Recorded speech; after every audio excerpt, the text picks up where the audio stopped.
KL Paul Telugu రాష్ట్రాల ప్రజలకు ఈయనతో అస్సలు పరిచయం అక్కర్లేదు. 100 దేశాల ప్రధానులు, ప్రెసిడెంట్లు తన ఆశీర్వాదం కోసం వచ్చిపోతుంటారని చెప్పిన ఈయన చాలాసార్లు మీడియాలో కనిపిస్తుంటాడు. అయితే కేఎల్ పాల్ అఫీషియల్ అంటూ ఓ ట్విట్టర్ హ్యాండిల్ కూడా ఉంది. ఇది నిజంగా పాల్ ఒరిజినల్ అకౌంటే అనే విషయం చెప్పలేం, కానీ ఈ అకౌంట్ ద్వారా పొలిటికల్ పంచులు పేరుతూ ఉంటాయి. ఇప్పుడు సడన్ గా సినిమా ఇండస్ట్రీ ప్రముఖులపై చేసిన కామెంట్స్ సోషల్ మీడియాలో వైరల్ అయిపోయాయి. పూరి జగన్ ఇప్పుడే నీ రోగ్ మూవీ చూసా, ఇందులో స్టోరీ కూడా ఉంటే బాగుంటుందని అనిపించింది. ఇక్కడ ఓ ఫిలిం స్కూల్లో సీట్ బుక్ చేశాను, వెంటనే బ్యాగ్ ప్యాక్ చేసుకుని యుఎస్ వచ్చేసే, వీసా పంపిస్తాను, ఇక్కడ బేసిక్స్ నేర్చుకోవచ్చు, గాడ్ బ్లెస్ యూ అంటూ పూరికి కౌంటర్ పడగా ఆ తర్వాత ఫోకస్ రాజమౌళి మీదకు వెళ్ళింది.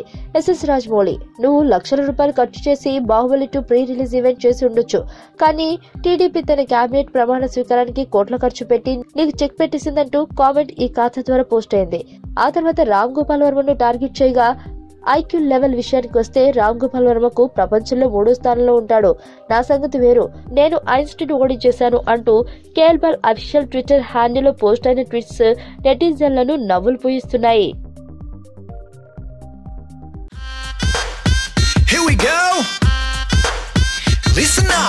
ఇంటి ముంగటున్నది పానీపూరి, రోజు 2 ప్లేట్లు బుక్త నేను ఖాళీ దూరి, ఆడు చనా ప్యాసు తెచ్చి సొంటి పానీలోన ముంచి వెట్టె తిన్నంక అడుగుతా ఖాళీ పూరి. అరే అన్నా, నిన్న నేను సందులోన